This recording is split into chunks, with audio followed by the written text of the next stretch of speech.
各位乡亲长辈、阿公阿嬷、大哥大姐，大家好，欢迎来到咱们的睡前故事会。夜色渐深，茶水正温，咱们又坐在一起听一段尘封的老故事了。今天这一篇，老高要给你们讲一个真正让人拍案惊奇的传奇人物。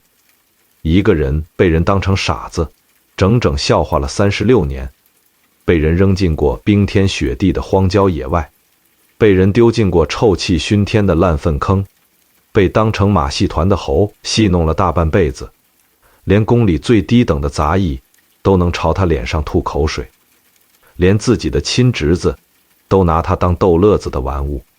您说，这日子过得还有半点皇子的体面吗？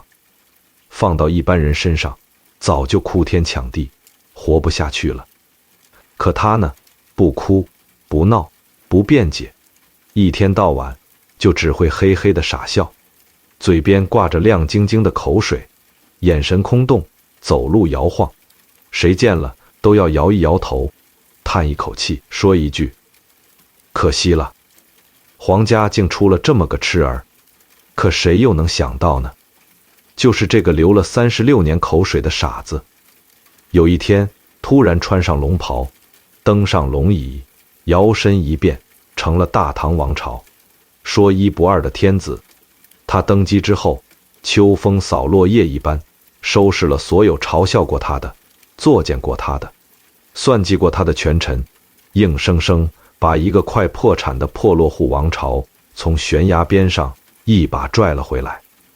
这可不是电影里胡编的爽文剧情，也不是街头巷尾传瞎话的野史，这可是白纸黑字写进中国历史里的真人真事。大伙儿不妨静下心来想一想，一个人得有多深的城府，多硬的骨头，才能把傻子这2个字演到让全天下都信以为真，甚至靠这身装疯卖傻的本事笑到了最后成了大赢家。今天要讲的这位主角，就是历史上赫赫有名，被后人称作小太宗的唐宣宗李忱。他原名叫李仪，是大唐王朝的第13个皇子。他这一辈子用36年装疯卖傻保住了项上人头，用36天雷霆手段清掉了朝堂上下的毒瘤，最后用13年勤勤恳恳开创了一段垂名青史的大中之治，成了大唐末期最后一抹亮得刺眼的余晖。故事开讲之前，老高还得厚着脸皮求各位大哥大姐一件事儿，您要是觉得这故事听着有意思，心里头觉得解气，觉得痛快，麻烦您动动手指，帮老高点个订阅，再顺手留个言，跟我说说您的看法。您的一句夸奖，一条评论，那就是老高深挖史书，翻烂古籍，把那些蒙了灰的老故事一个一个擦亮，讲给大伙儿听的最大奔头。得了，废话不多说，咱们这就拨开1000多年的云雾，把时间倒回去，好好瞧一瞧这位影帝级别的傻子是怎么一步一步走出了一条让人目瞪口呆的逆袭之路。话说李忱出生的那会儿，大唐王朝已经不是咱们印象里那个万国来朝、威风八面的黄金时代了。那阵子，大唐这艘大船早就千疮百孔，到处漏水，随时都有可能沉进海底。咱们可以把大唐王朝看成一家超大号的100年老公司。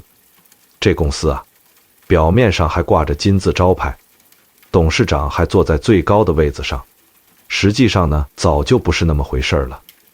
公司的实权被2伙人牢牢攥在手心里，一伙是宫里那些不男不女的太监，另一伙是外面拥兵自重的地方大员，还有一拨人在公司里头拉帮结派，自己人跟自己人斗得你死我活，恨不得把对方的祖坟都刨了。您说这公司乱成这副模样，还怎么经营得下去？可不就一天一天往破败的道上走吗？咱先说说最嚣张的那伙太监。在唐朝，太监可不是咱们想的只会端茶倒水伺候人的小跟班，他们厉害着呢，手底下攥着兵权，直接管着保卫京城的禁军。老话讲得好，手里有枪，心里不慌。太监们手里有了枪杆子，胆子就大了。连皇帝是他们想立谁就立谁，想废谁就废谁。更离谱的是，他们还敢下毒暗害皇帝。那几年，从唐穆宗到唐武宗，短短20多年，前前后后换了5任皇帝。说的不好听点，这换皇帝的速度比咱们换衣裳还勤快。您想想看，这大唐公司的董事长都是人家太监说了算，那这公司还能有好？那大唐的天下到底是姓李还是姓太监啊？再说说那些藩镇大员，也就是公司里不听调遣的分公司老板，当年安史之乱差点把大唐的根基都掀翻了。朝廷费了9牛2虎之力，总算平定了叛乱。可为了安抚那些投降的将领，也为了守住边疆，朝廷就设置了好多节度使。这些节度使在自己的地盘上，那可是一手遮天，钱是自己的，兵是自己的，地盘也是自己的。说得好听是朝廷的封疆大吏，说得难听点，那就是一个个自立山头的土皇帝。他们高兴了就给朝廷交点税，不高兴了就窝里横，自己人打自己人，甚至公然不给朝廷面子。朝廷想管，管得了吗？没钱没兵，只好睁一只眼闭一只眼，任由他们折腾。这些独立王国就像趴在总公司身上的大血包，拼命地吸着大唐的血，把那点家底都快吸干了。还有一伙人更让人头疼，就是朝廷里那帮互相攻垒的文官，以牛僧孺为首的一派，跟以李德裕为首的另一派，为了争权夺利，整整斗了40年。这两派人压根儿不管国家死活，不管老百姓过不过得下去，只要是对头支持的，他们一定反对；只要是对头反对的，他们一定支持。国家要收复失地，他们吵；国家要整顿吏治，他们也吵。正经事一件不干，窝里斗倒是把好手。这么一通折腾下来，朝廷的政令出了长安城就没人听了。好政策不是胎死腹中，就是被半路截胡，压根儿落不到实处。这还不够呢，大唐公司还遇上了要命的钱荒，常年打仗，到处用钱，加上官员贪赃，太监挥霍，国库早就见了底。朝廷的钱不够花，怎么办呢？只能把手伸向老百姓，今天加这个税，明天加那个捐，一层一层盘剥下去，最后全压在平头百姓的肩膀上。可老百姓的日子又何尝好过呢？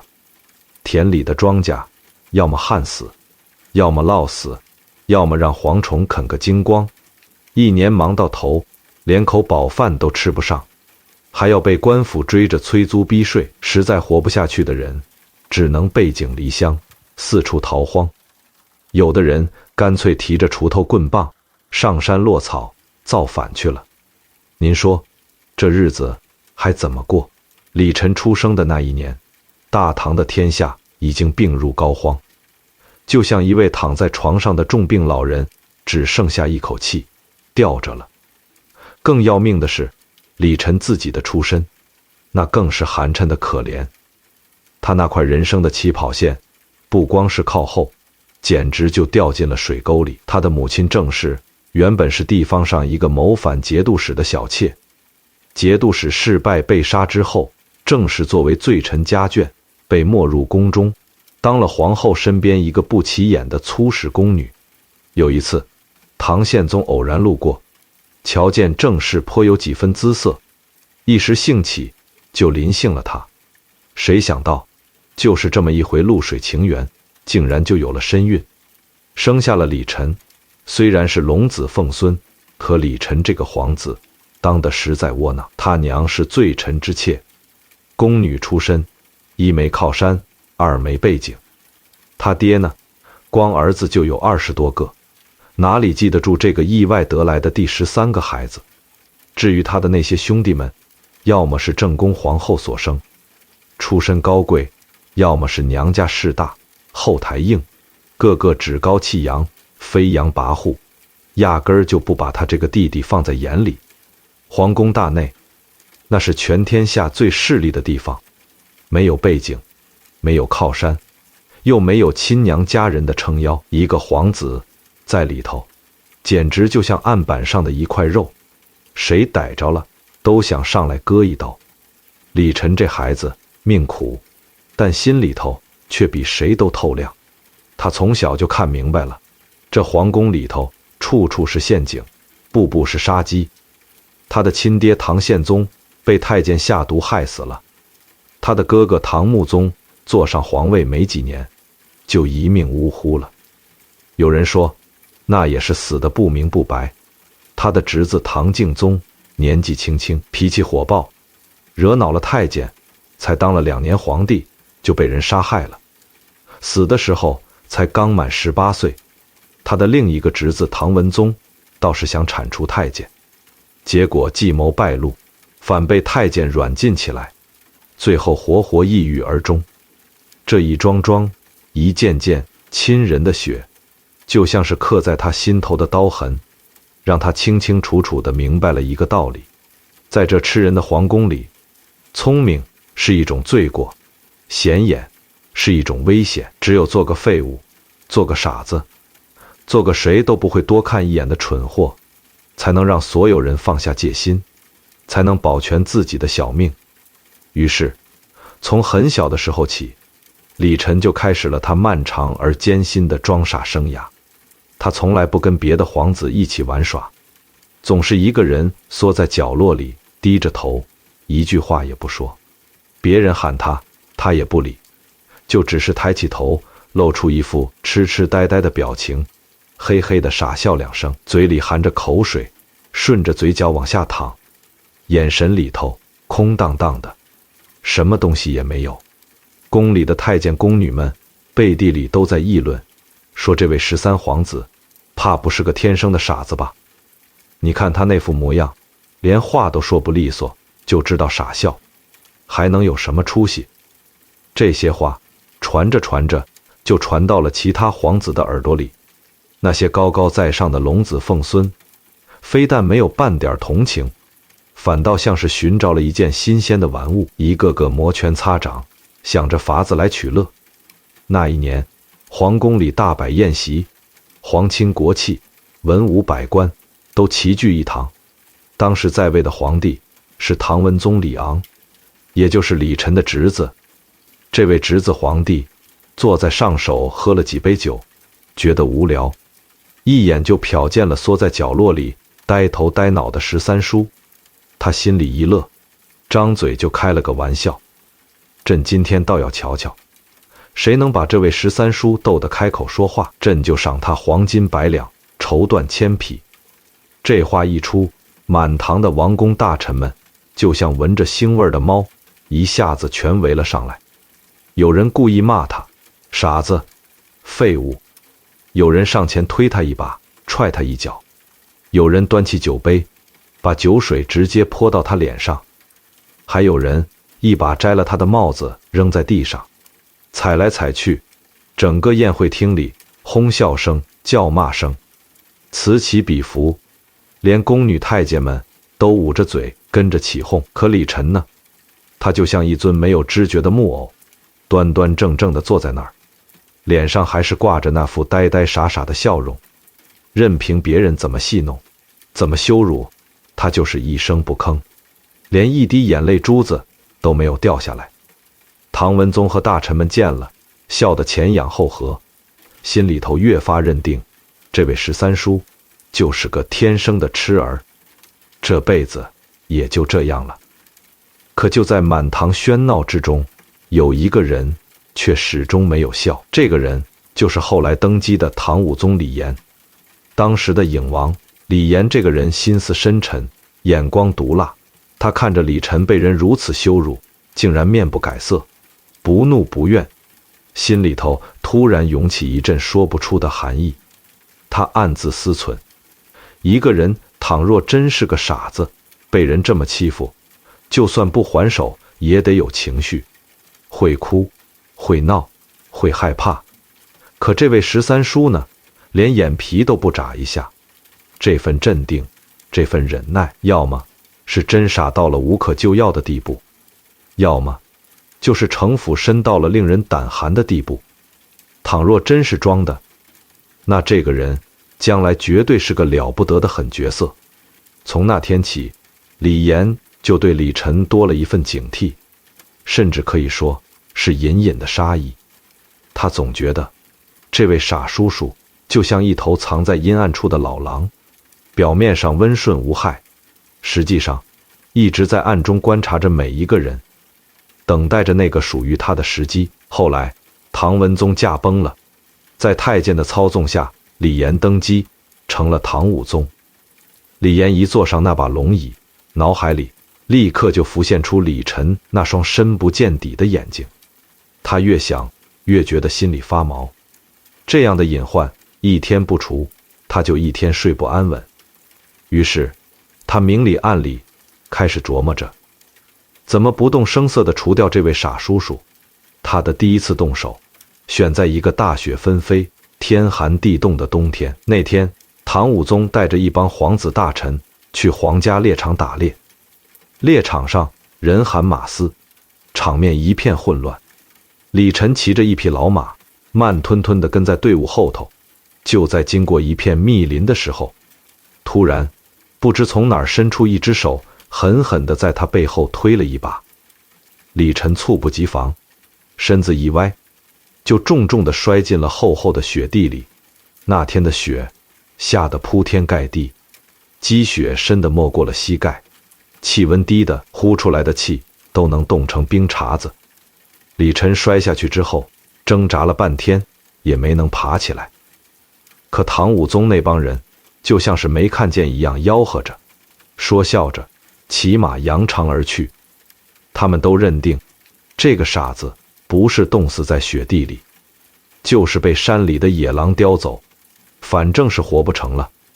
可他们哪里想得到，李晨这条命硬着呢。他躺在雪地里，浑身冻得僵硬，意识一点一点模糊。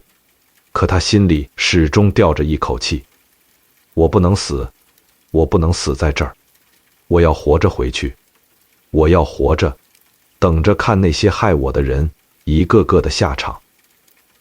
凭着这股子求生的念头，他用尽全身的力气，一点一点从雪地里爬了起来，然后拖着冻僵的双腿，一瘸一拐，在冰天雪地里走了整整一夜，竟然奇迹般的摸回了皇宫的大门。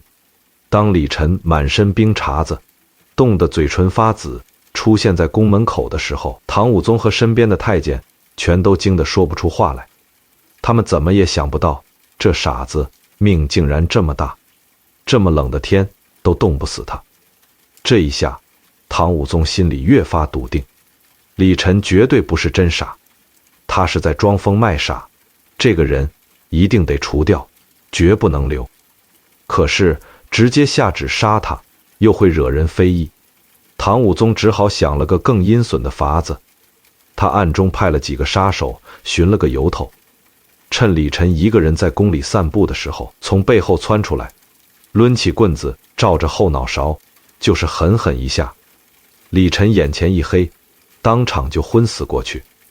那几个杀手害怕弄出动静，不敢直接把人杀了，他们想把李晨扔到一个无人知晓的角落，让他自生自灭。于是他们抬着李晨七拐八拐，来到皇宫后头一处偏僻的地方。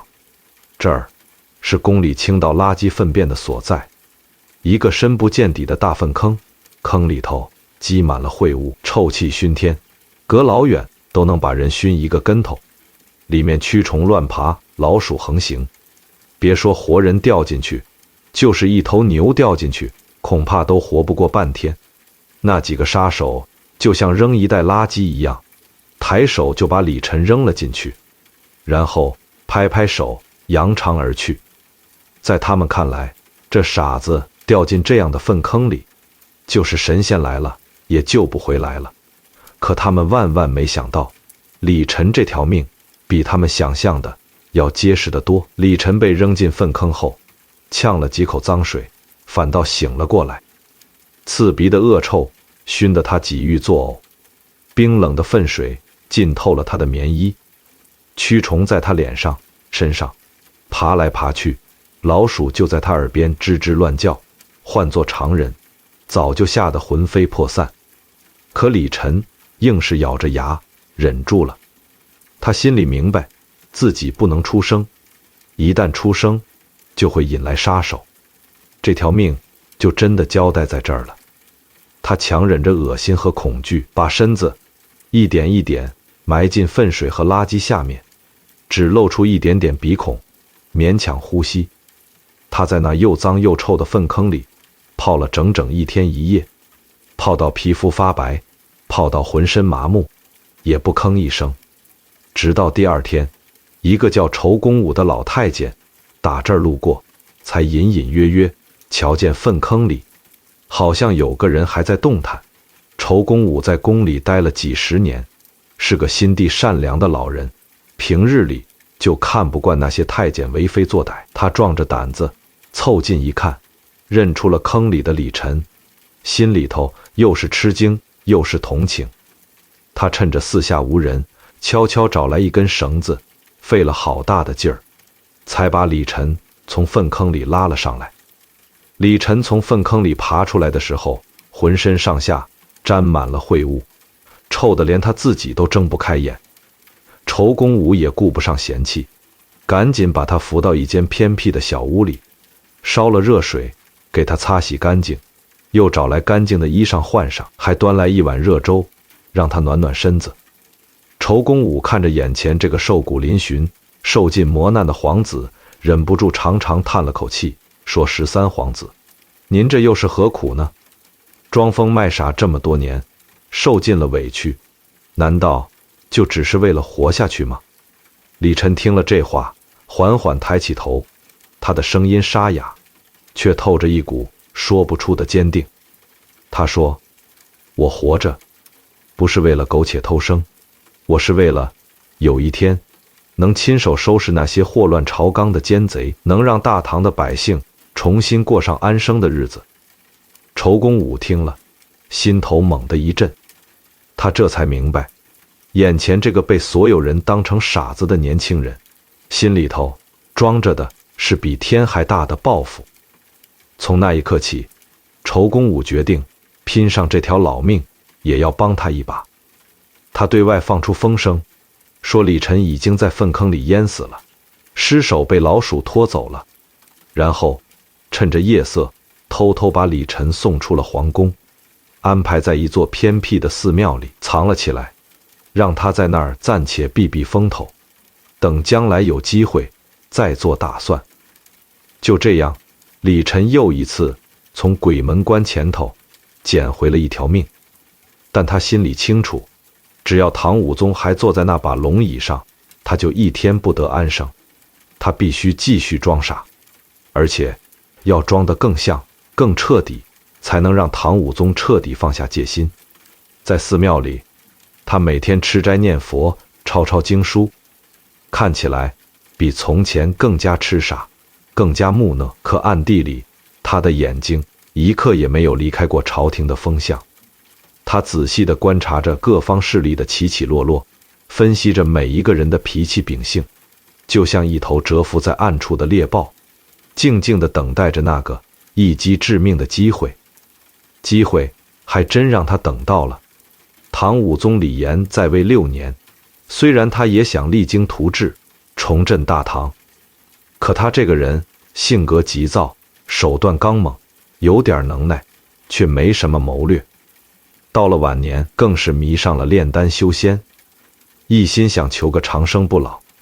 结果丹药里的毒性发作，年纪轻轻，才33岁，就一命呜呼了。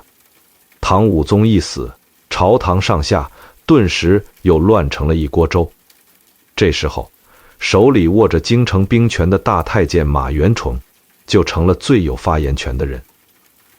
马元崇这老狐狸心里头盘算得清清楚楚，他要扶一个听话的、好控制的皇帝上台，这样他才能继续在背后当他的幕后老板。他把唐武宗的那些儿子和侄子翻来覆去的盘算了一遍，不是嫌这个年纪太大不好糊弄，就是嫌那个背后有势力不好拿捏。想来想去，他忽然想起了那个傻了30多年的13皇子李忱。马元崇觉得李忱就是个傻子，脑子又不好使，又没有后台，把他扶上皇位，他不就是自己手里的一个提线木偶吗？自己让他往东，他不敢往西；自己让他打狗，他不敢撵鸡。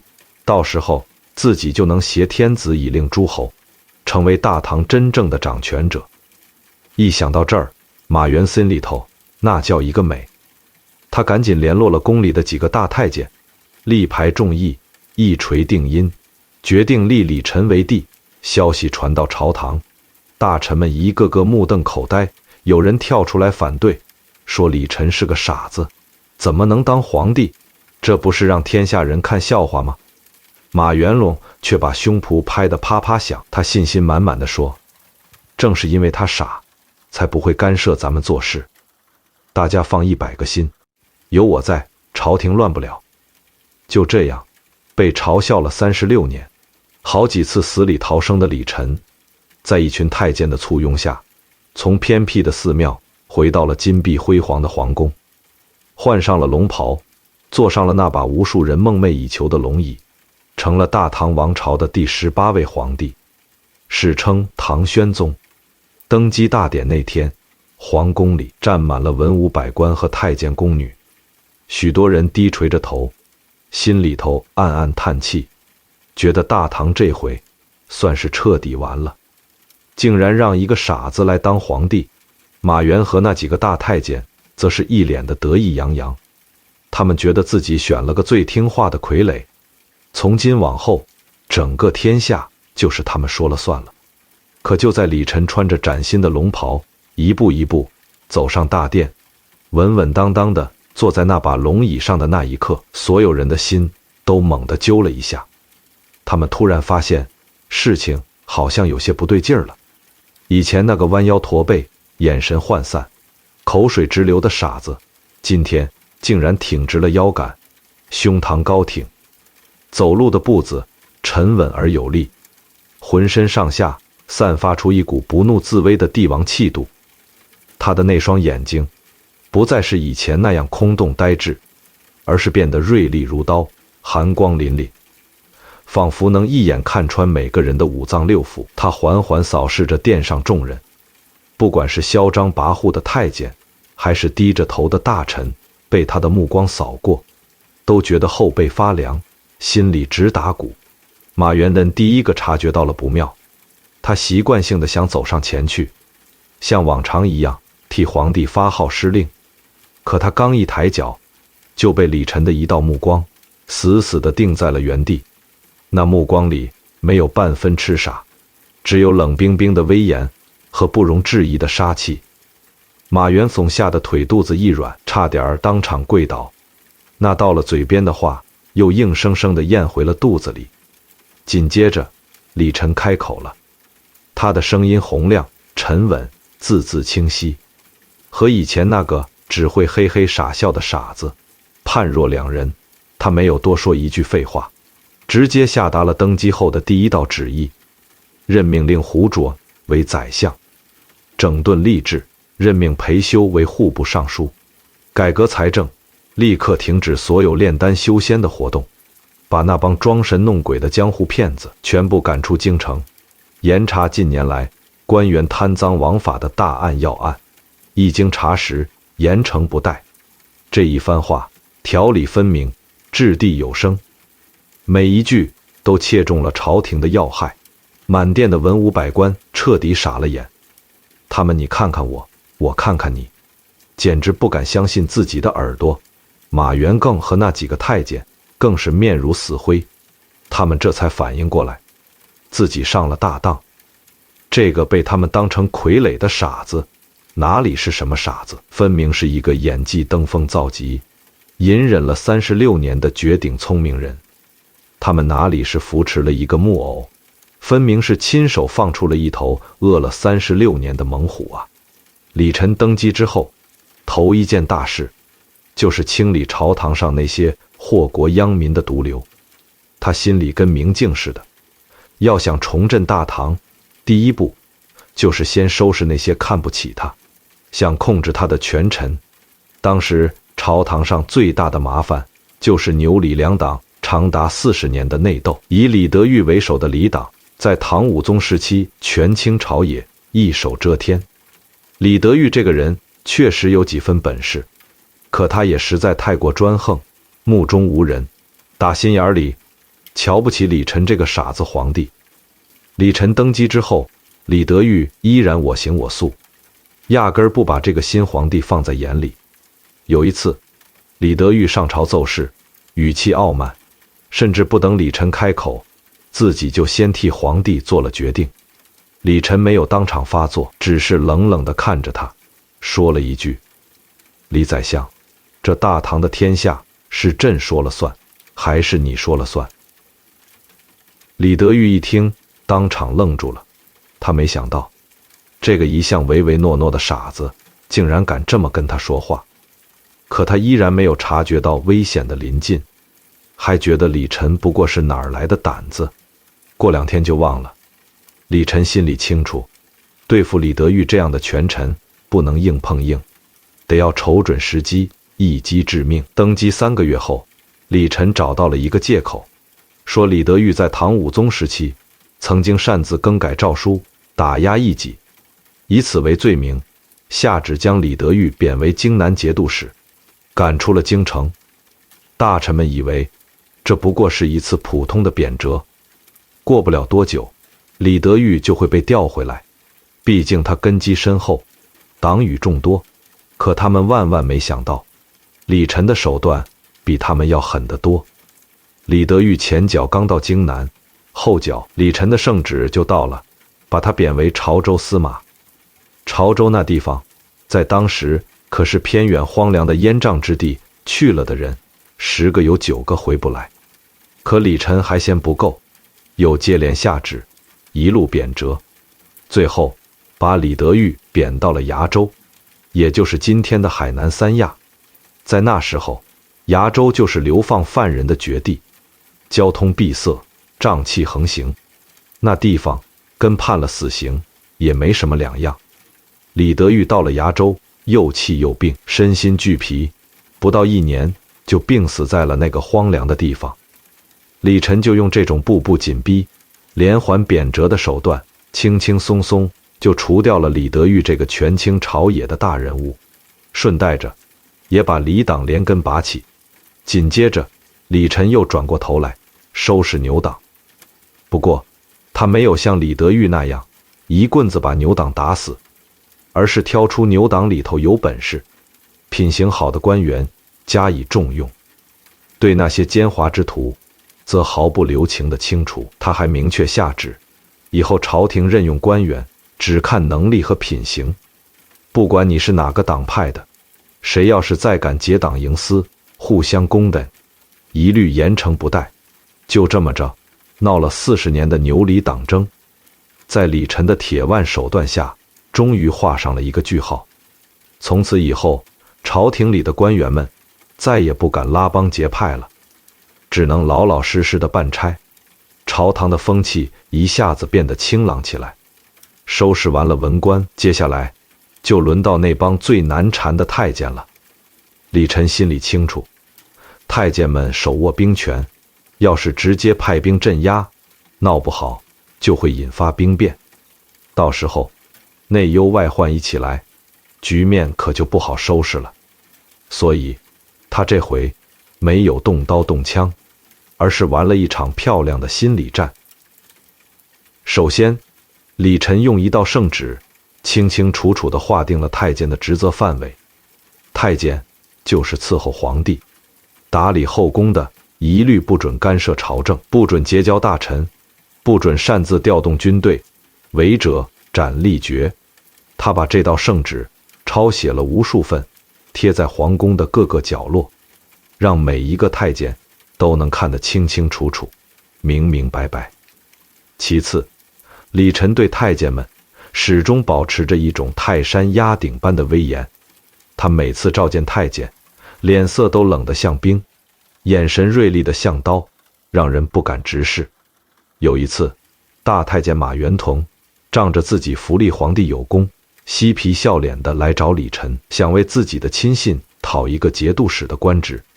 他以为李晨还是那个可以随意拿捏的傻子，便陪着笑脸说：“皇上，您看我那个亲信，鞍前马后的跟了我这么多年，劳苦功高，您能不能赏他一个节度使当当？”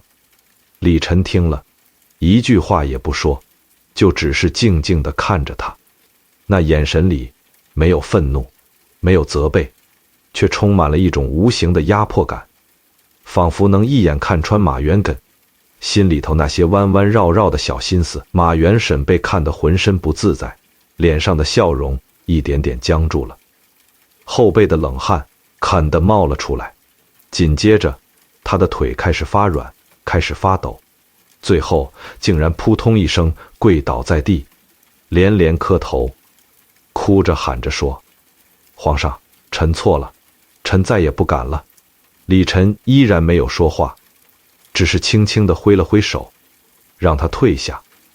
从那以后，马元顺是再也不敢提任何非分的要求了。其他的太监一个个也都吓得胆战心惊，他们渐渐发现，这位新皇帝虽然不轻易杀人，可他的眼神，他的沉默，比任何严刑峻法都要让人毛骨悚然。还有一次，一个太监因为一点鸡毛蒜皮的小事顶撞了李晨几句，李晨也不生气，只是淡淡的说了一句：“你既然这么有本事，那就去守边关吧。”然后一道圣旨就把这个太监发配到了最偏远、最危险的边疆。其他太监见了，一个个吓得魂飞魄散，再也不敢违抗李晨的命令了。为了彻底掌握兵权，李晨还暗中提拔了一批忠于自己的将领，安排进了神策军，逐渐把太监的势力从军队里一点一点地挤了出去。他还明确规定，神策军的调动和任免必须经过皇帝亲自批准，任何太监都无权插手。就这样，李晨不费一兵一卒，就把曾经不可一世的宦官集团收拾得服服帖帖。从此以后，太监们再也不敢干预朝政了，只能老老实实地伺候在皇帝身边。大唐的权力终于重新回到了皇帝的手中。肃清了朝堂上的毒瘤之后，李晨开始把全部的心血都用在了治理国家上。他心里明白，大唐王朝已经病得太久，伤得太重，要想重振雄风，他必须付出比常人多数10倍的努力。李晨可以说是唐朝历史上最勤奋的皇帝之一。他每天天不亮就起床批阅奏章，一直忙到深更半夜才肯歇息。他不仅要过问朝廷的大事，就连老百姓的柴米油盐他都放在心上。他下旨，全国各地的灾情民情必须在3天之内上报到京城，谁敢拖延，谁敢隐瞒，就从重治罪。他还经常换上便服，悄悄溜出皇宫，到民间去查看老百姓的真实生活。有一次，他微服私访，来到长安城外的一个村子，看见地里的庄稼全都旱死了，颗粒无收，老百姓饿得没办法，只能剥树皮、挖草根，煮着吃。他看了，心里头说不出的难受，当场就下旨，免除了这个村子3年的赋税，还调拨了粮食和种子，帮着老百姓渡过难关。李晨对官员的要求更是严格的近乎苛刻，他随身带着一个小本子，叫做考课簿。听说哪个官员干得好，他就记在本子上，留着日后提拔重用。听说哪个官员贪赃枉法、敷衍塞责，他也记在本子上，留着日后严加惩处。有一次，朝廷召开会议，李晨突然点名问一个地方官：“你管辖的那个县，去年的粮食产量是多少？赋税收了多少钱粮？有多少老百姓受了灾？”那个地方官平时只知道吃喝玩乐，哪里答得上来？支支吾吾了半天，一个字也说不出来。李晨也不发火，只是慢悠悠地掏出小本子，1510，把那地方的各项数字念了出来，然后当场下旨，把这个糊弄差事的地方官一撸到底，贬为庶民。其他官员见了，一个个吓得冷汗直流，从此再也不敢偷懒耍滑，只能兢兢业业、踏踏实实地办差。大唐的国库已经空虚了好些年，李晨登基之后，采取了一系列雷厉风行的措施来改革财政，充盈国库。首先，他大力打击贪污腐败，追缴贪官污吏的赃款。他下旨，凡是贪赃枉法的官员，不但要罢官，还要没收全部家产，把赃款充入国库。其次，他精简机构，财泰冗官。唐朝中后期，吃皇粮的官员越来越多，好多都是光拿钱不干活的闲差。李晨大手一挥，裁掉了1/3的冗官，这一下就省下了一大笔财政开支。再次，他改革赋税制度，减轻老百姓的负担。他废除了好多苛捐杂税，只保留了必要的税种。他还规定，征收赋税必须公平公正，不准官员层层盘剥，对受灾的地区还要酌情减免赋税，甚至发放救济粮。最后，他鼓励农业生产，兴修水利。他下令全国各地都要修建水渠堤坝，来抵御水旱灾害。他还推广了一些新的农作物品种，提高粮食产量。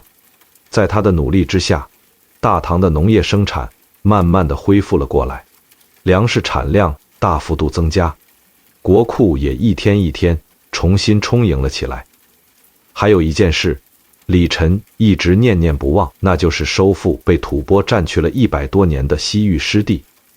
从唐朝中期以来，河西陇右的大片土地就落入了吐蕃之手。此前的皇帝们，要么是国力衰退，有心无力，要么是内斗不休，腾不出手来，眼睁睁看着祖宗基业流落在外。李晨登基后，韬光养晦，厉兵秣马，一直在等着一个合适的机会。这个机会终于让他等到了。那些年，吐蕃内部发生了严重的内乱，各个部落为了争夺权力，互相攻伐，打得不可开交，实力大大削弱。李晨瞅准这个千载难逢的时机，任命能征善战的将领张议潮为节度使，率领大军西出征收。张议潮本就是个忠心报国的猛将，他早就盼着收复失地这一天了。有了李晨的全力支持，他率军一路势如破竹，攻城略地，先后收复了河西、陇右等大片领土。当地的百姓听说大唐的军队回来了，一个个热泪盈眶，纷纷拿起武器，有的给大军带路，有的给大军送粮，有的干脆直接加入了队伍，跟着唐军一起同仇敌忾，抗击吐蕃。经过几年的浴血奋战，大唐终于收复了被吐蕃霸占了100多年的西域失地。当收复失地的捷报传到长安的那一天，李晨激动地从龙椅上站了起来，热泪盈眶。他对着太庙的方向喃喃地说：“列祖列宗在上，朕终于收复了失地，没有辜负大唐的百姓啊！”收复失地之后，李晨在西域重新设立了安西都护府和北庭都护府，加强了对西域的治理。同时，他还积极地与周边的国家和睦邦交，恢复了丝绸之路的贸易往来。一度衰落的大唐又重新成为了西域的霸主，盛世的光芒仿佛又在大唐的天空上闪耀了起来。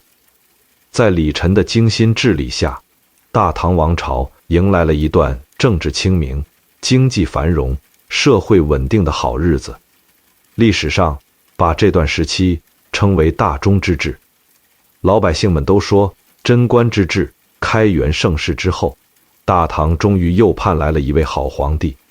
甚至有人把李晨比作唐太宗李世民，尊称他为小太宗。李晨在位13年，把一个摇摇欲坠、快要破产的大唐王朝硬生生从悬崖边上拉了回来，缔造了大中之治的奇迹。可是他终究是个人，不是神。随着年龄越来越大，他的身体也开始一天不如一天了。这时候他心里头开始害怕死亡，开始渴望长生不老。他明明清楚地记得，唐武宗就是因为服用丹药才中毒身亡的。可他还是心存侥幸，总觉得只要自己找到真正的仙丹，就能逃脱生老病死的宿命。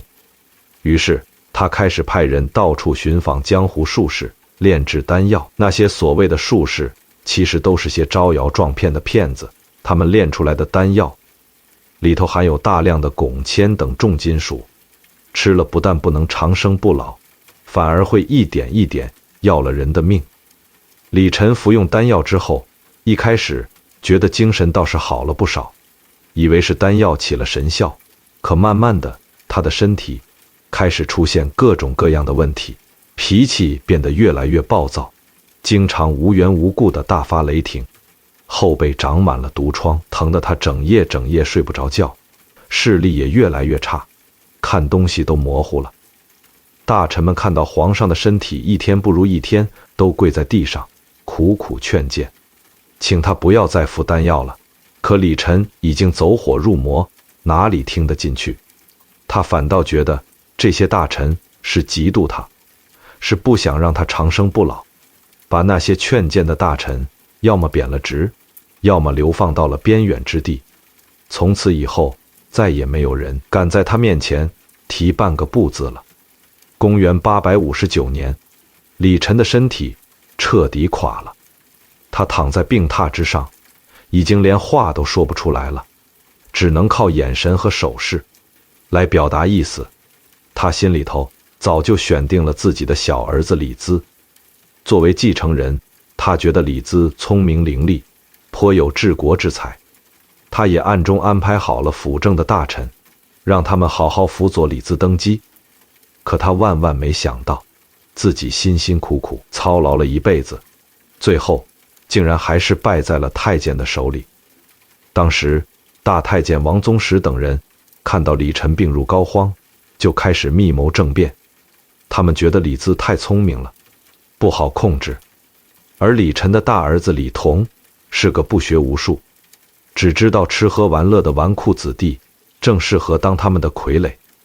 于是王宗实等人带着士兵包围了李晨的寝宫，他们当着李晨的面撕碎了他早已写好的遗诏，然后又伪造了一份新的遗诏，立李范为太子。李晨躺在病床上，眼睁睁地看着这一切，却无能为力。他的眼神里充满了绝望和不甘，他想喊，却喊不出声音，想挣扎，却没有力气。最后他在无尽的悔恨和痛苦之中闭上了眼睛，享年50岁。李晨死后，李抗继位，就是唐懿宗。这位唐懿宗果然是个地地道道的昏君，他不理朝政，整天沉湎于酒色享乐，把李晨辛辛苦苦开创的大中之治糟蹋得一干二净。那些太监们又开始重新掌权，结党营私，贪污腐化，藩镇势力也死灰复燃，互相攻伐。老百姓又陷入了水深火热之中。没过多久，大规模的农民起义就爆发了。黄巢率领起义军一路势如破竹，攻占了长安，把皇宫烧成了一片废墟。虽然起义最后被镇压了下去，可大唐王朝的统治根基已经彻底动摇了。公元907年，朱温废掉了唐朝最后一个皇帝，建立了后梁。曾经辉煌了289年的大唐王朝，就这样彻底地走向了灭亡。李晨的一生是充满传奇色彩的一生，也是充满悲剧色彩的一生。他前半辈子为了活命，装疯卖傻，隐忍了36年，受尽了屈辱和磨难。他被扔进过冰天雪地的荒野，被丢进过臭气熏天的粪坑，多少次命悬一线，他却始终没有放弃过心中的信念。他就像一头藏在暗处的老狼，默默忍受着饥饿和寒冷，等待着那致命的一击。他的后半辈子登上帝位之后，雷厉风行，肃清了朝堂的毒瘤，重振了大唐的雄风，开创了大中之治的奇迹。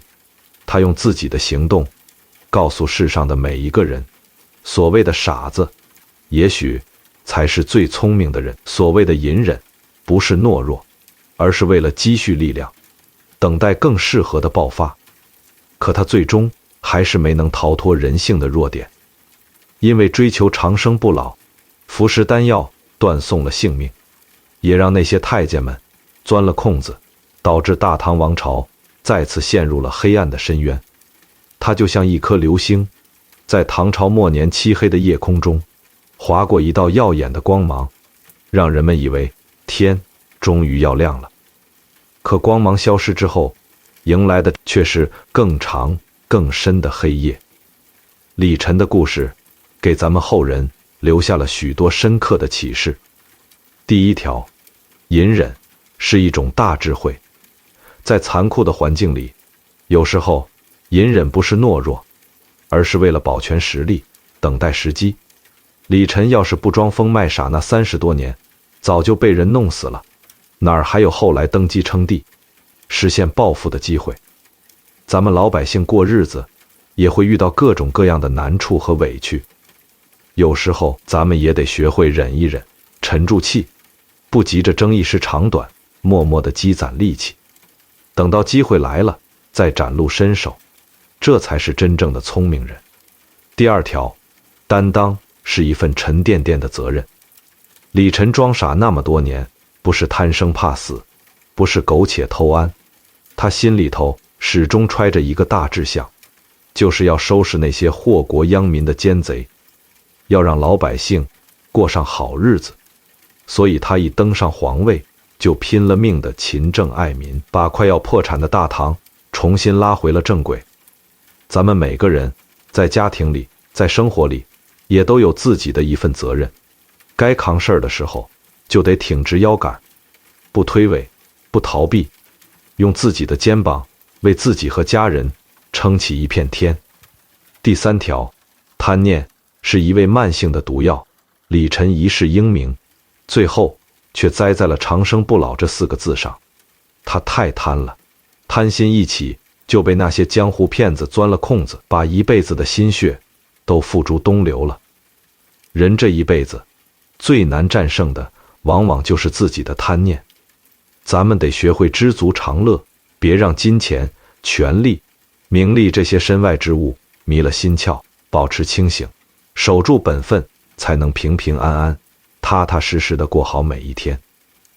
第4条，历史是一面最公正的镜子。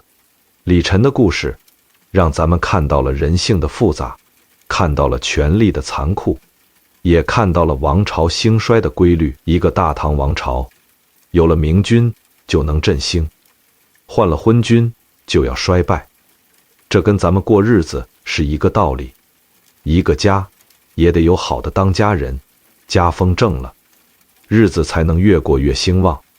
要是当家人糊涂，家风败了，再殷实的家底也有败光的一天。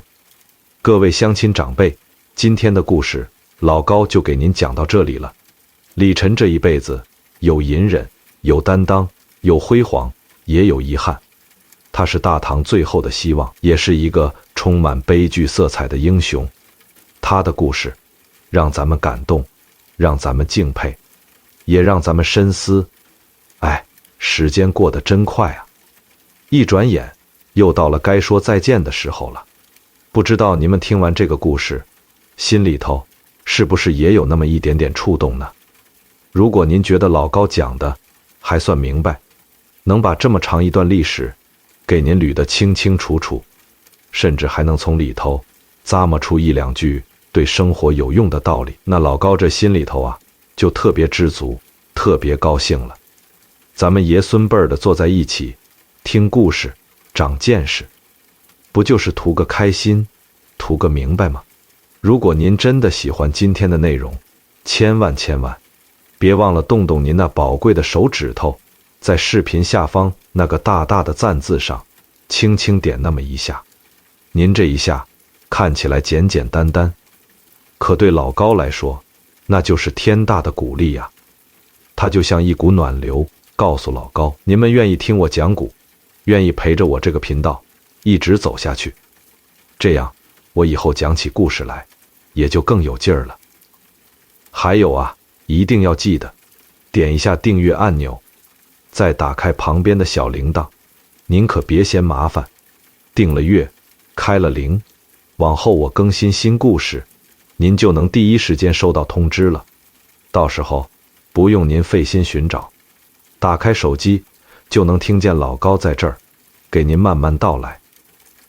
咱们这个频道就像一个温暖的小客厅，我在这儿沏好了茶，备好了故事，就等着各位阿公阿嬷常来坐坐，聊聊天。咱们一起在故事里寻开心，学道理。人到了一定的年纪，最要紧的就是身体健康，吃好睡好，少生病，这比金山银山都强。可老高觉得啊，心理健康也一样要紧，心里头开朗了，烦恼少了，日子才能过得有滋有味。遇到不顺心的事儿，咱们换个角度想一想，别钻牛角尖，心情自然也就阳光起来了。就像今天故事里讲的李晨，不管吃了多少苦，受了多少罪，心里头那口气始终没有泄。咱们也得学他这份心气儿，无论遇到什么坎儿，都保持一颗平和乐观的心。天大的难处也总有过去的时候，您说是不是这个理儿？要是您也觉得这个理儿说得对，或者听完今天的故事心里头有什么想说的，又或者您自己也有类似的经历，想跟老高唠唠，都非常欢迎您在视频下方的评论区给老高留个言。